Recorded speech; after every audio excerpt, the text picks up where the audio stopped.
Olá pessoal, tudo bom? Meu nome é Mozart Borba e você está aqui novamente na área do aluno da editora Armador. Você comprou meu livro Diálogos sobre o Novo CPC e você sabe que dentro do Diálogos tem alguns trechos do livro que tem uma parte Acesse o material exclusivo. E aqui você está em mais um vídeo com material exclusivo sobre a obra.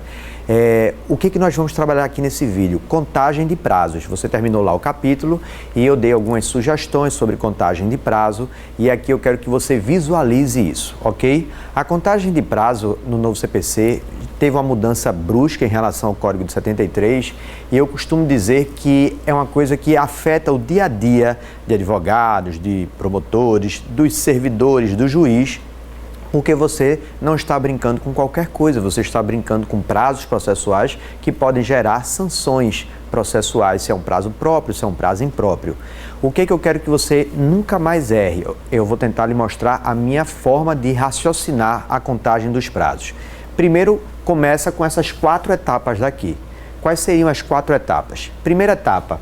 Observe o artigo 219 do novo CPC. Ele diz que os prazos, quando fixados em dias, os prazos, e aí contemplando com o parágrafo único, os prazos processuais, quando fixados em dias, só deverão ser levados em consideração na contagem os dias úteis, ok? Então, eu só vou contar no novo CPC um prazo processual fixado em dias, contando-se os dias úteis. Mozart, e o prazo for fixado em ano, o prazo da ação rescisória lá do artigo 975, 2 anos, não conto dias úteis, eu conto em dias corridos, ok? Mozart, eu estou pensando aqui num prazo que foi fixado em meses, num prazo que foi fixado em horas. Esses prazos não são, obviamente, contados em dias úteis, porque ele diz que no 219 somente os prazos fixados em dias. Esse você só conta os dias úteis. Ok, Mozart, isso aí eu entendi. Qual é o segundo passo? Agora que você sabe que quando o prazo é fixado em dias só vai me interessar os dias úteis, é você entender o que são dias úteis. E o código no artigo 216, ele estabelece o que não é dia útil, ou seja, ele estabelece o que é feriado. É feriado para efeitos forenses.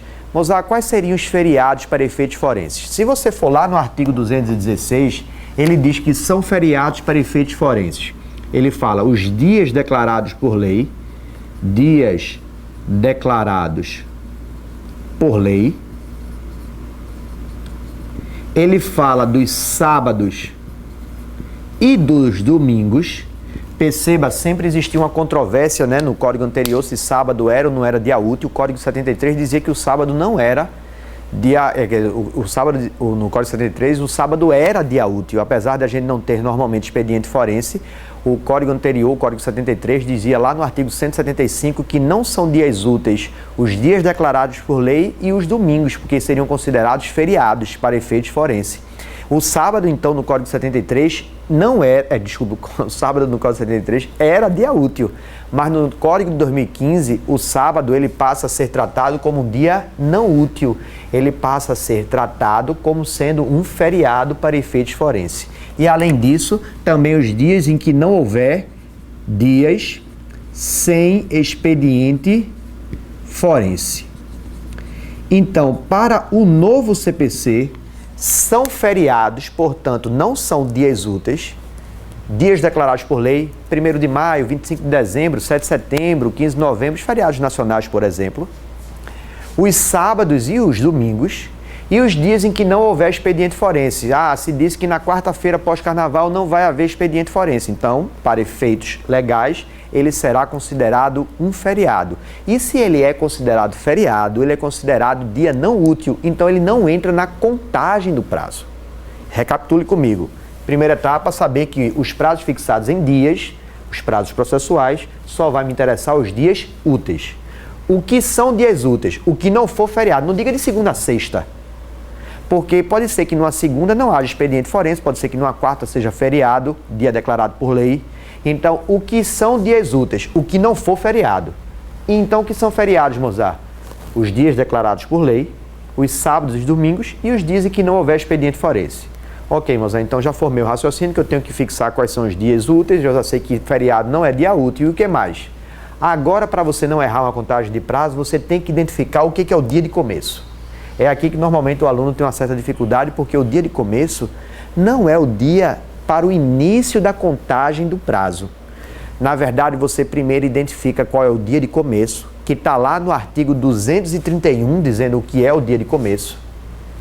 Para depois de identificar o dia de começo, aí você vai para o artigo 224, e o artigo 224 diz que os prazos serão contados, excluindo o dia de começo e incluindo o dia de vencimento.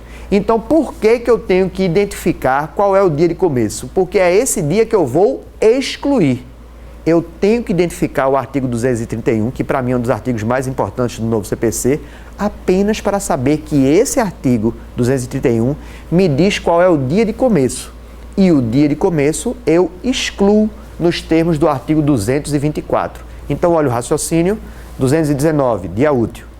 216, o que não é dia útil, o que é feriado, porque não me interessa os dias que são feriados. 231, identificar qual é o dia de começo, porque esse dia de começo, 224, eu vou excluir e começar a contagem do primeiro dia útil subsequente. Vamos fazer um exercício. Imagine que uma decisão ela é disponibilizada no Diário de Justiça Eletrônico. Veja que eu utilizei a palavra disponibilizada no dia 13 de março. O dia 13 de março é uma quinta-feira, ok? Então eu estou dizendo que aqui ela foi disponibilizada. O que eu tenho que encontrar? Eu tenho que encontrar o dia de começo, porque o dia de começo é o dia que eu excluo, não é isso? Se você for lá no artigo 231, ele diz lá no inciso 7, que ele diz: o dia de começo, leia o caput diz: salvo disposição em sentido contrário, considera-se dia de começo, que é o que eu estou procurando, porque eu sei que ele eu vou excluir, não é isso? Aí ele diz, no inciso 7, que o dia de começo é a data da publicação, quando a intimação se der pelo Diário de Justiça impresso ou eletrônico. Aqui não era Diário de Justiça eletrônico. Ele diz que o dia de começo é o dia da publicação. O que está escrito aqui é o dia da publicação? Não. O que está escrito aqui é o dia da disponibilização. A disponibilização foi aqui nesse dia 13. Isso quer dizer que no dia 13 está publicada e, portanto, seria o dia de começo que eu teria que excluir? Não. Volte para o artigo 224. O artigo 224 diz, no parágrafo 2º, considera-se como data da publicação o primeiro dia útil seguinte ao da disponibilização no Diário de Justiça Eletrônico. Então ele diz que no parágrafo 2º do 224 que o dia da publicação é o primeiro dia útil subsequente ao da disponibilização. Se aqui foi disponibilizado, o dia da publicação seria o dia 14. Nos termos do 224, parágrafo 2º. Se o dia 14 é o dia da publicação, o 231, o inciso 7, ele diz que o dia de começo é o dia da publicação. Então, o que eu faço com o dia 14? Eu excluo, porque o dia 14 é o dia de começo. Então, a hipótese que você recebeu foi disponibilizado no dia 13. Disponibilizado não é publicado. Considera-se publicado no primeiro dia útil subsequente. Mozart, o primeiro dia útil subsequente é aqui, ó. Dia 17. Esse não é o primeiro dia útil subsequente. Então, eu não excluo o dia de começo e passo a contar do primeiro dia útil subsequente. Então, aqui é o primeiro dia do prazo. E agora eu só conto os dias úteis. 1, 2, 3, 4, 5. Não era o embargo de declaração, eu não tinha um prazo de 5 dias, então o quinto dia inclui, porque o 224 diz que exclui o dia de começo e inclui o dia de vencimento.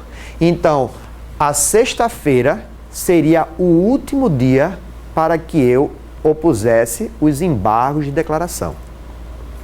Mozart, e se foi uma intimação por AR? Se você foi intimado por AR, você deu a ciência no AR, aqui no dia 24, o que me interessa numa intimação por AR é o dia da ciência? Não, porque eu tenho que identificar o dia de começo. Aí, se você for para o artigo 231, no inciso 1, ele diz que o dia de começo é o dia da juntada.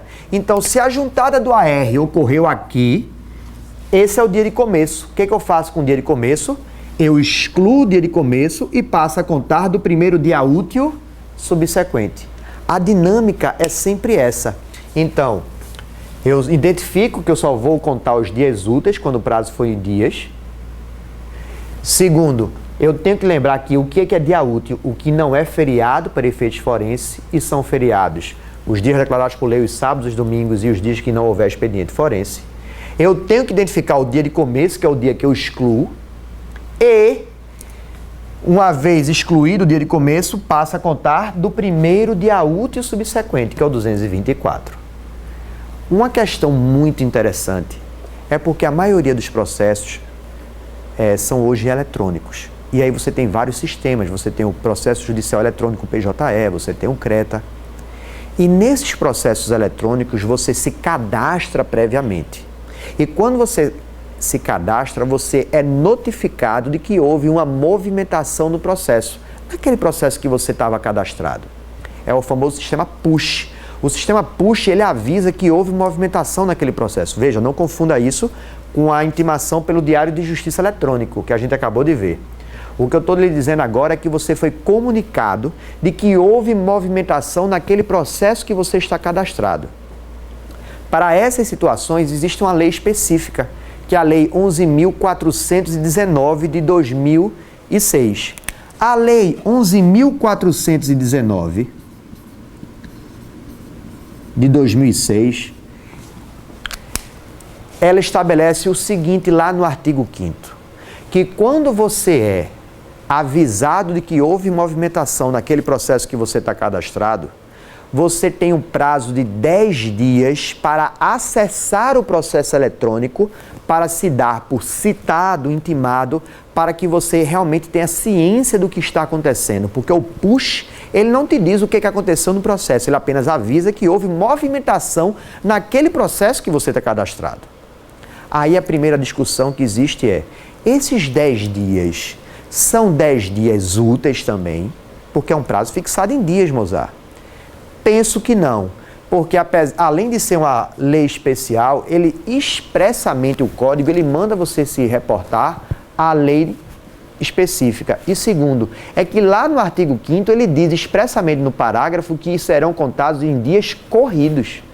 Na hora que ele diz que serão contados em dias corridos, penso que você deve contar esses 10 dias para acessar dias corridos. Então imagine aqui, ó. Olha para cá. Você tem uma comunicação eletrônica, ou seja, o aviso, o PUSH, no dia 4/6. Então, imagine que você foi avisado aqui de que houve movimentação processual naquele processo que você está cadastrado. Agora você tem 10 dias para acessar o processo. Inclusive aqui, eu sequer excluo o dia de começo. Eu já considero que o dia que eu recebo a comunicação já é o primeiro dia dos 10. Então, aqui eu já estaria contando os 10 dias e eu estou contando, ó, corrido. Eu estou contando corrido. Eu não estou contando dia útil, não. Então, eu teria, na minha interpretação, até o dia 13 para acessar o processo, para efetivar a consulta. Porque é quando eu efetivo a consulta é que eu serei intimado, é que eu serei citado. Mas aqui nós estamos estudando a contagem do prazo no novo CPC. E aí eu preciso identificar qual é o dia de começo. Não é o dia de começo que eu estou atrás? Qual é o dia de começo quando eu for intimado eletronicamente? Aí o novo CPC, ele estabelece uma regra no inciso 5, lá do artigo 231. O inciso 5 diz, do artigo 231, será considerado o dia de começo o dia útil seguinte à consulta ao teor da citação ou da intimação, ou ao término do prazo para que a consulta se dê. Então ele dá duas situações. O dia de começo ou será o dia útil seguinte ao término do prazo, caso a consulta não seja realizada, ou o dia útil seguinte à consulta. O que eu estou dizendo aqui é que você tinha esses 10 dias, que você foi avisado na terça-feira e que você efetivou a consulta no dia 11/6. Então, para mim, a sua consulta ela foi efetivada aqui, no dia 11/6. Ela estaria dentro do prazo, ok? Mozart, e se eu não efetivasse esta consulta? Então, o dia 10 seria o último dia para você efetivar a consulta, seria o término do prazo. Então, Mozart, o dia 11 é o dia de começo e o dia 13 seria o dia de começo nessas duas possibilidades? Não. Volte a ler o artigo 231, inciso 5. Ele diz no inciso 5 que o dia de começo será o dia útil seguinte à consulta ou o dia útil seguinte ao término do prazo. Então, o dia útil seguinte, que seria o dia de começo, caso você efetivasse a consulta aqui, seria esse, o dia de começo. Ó. Então, aqui você excluiria e passaria a contar do primeiro dia útil subsequente, o dia 13, ó, e começaria a contagem, só levando em consideração agora os dias úteis, porque aqui não é o prazo de 10 dias para você efetivar a consulta, mas o prazo de 10 dias, mas agora o prazo processual, era um agravo de instrumento, não são 15 dias, então teria 1, 2, 3, 4, 5, 6, 7, 8, 9, 10, 11. Mozart, e se no dia 28 for um feriado? O que acontece? Todas as vezes que ocorrer um feriado, aí você não deverá contar. Aqui eu estou imaginando que não está tendo nenhum feriado, ok? Pelo menos no meu exemplo. Então, eu teria aqui o dia 12, não contaria, dia 13, dia 14, e o último dia seria 3 de julho, dia que seria o 15º dia. Mozart, e se eu não efetivar a consulta? Aí é a mesma lógica, ó. Se você não efetiva a consulta, o último dia para a consulta não seria o dia 13, o dia de começo será o primeiro dia útil seguinte ao término. Então, seria o término aqui, o dia de começo seria aqui. É aqui que você iria, o dia de começo seria aqui, e é aqui que você iria excluir e começar a contagem. Só que aí não começaria no sábado, né, porque não é dia útil, começaria a contagem aqui. Compreendido? São os 4 passos. Qual é o artigo que você nunca pode perder de vista? O 231. Porque o 231 é quem diz qual é o dia de começo. Então, o dia de começo é o dia que você exclui e passa a contar do primeiro dia útil subsequente. A partir de então, só vai levar em consideração os dias úteis. Volto às 4 dicas: 219, 216, 231 e 224. Espero que tenha contribuído com a melhor compreensão do livro. Espero realmente que você esteja gostando do livro Diálogos do Novo CPC e até o próximo vídeo.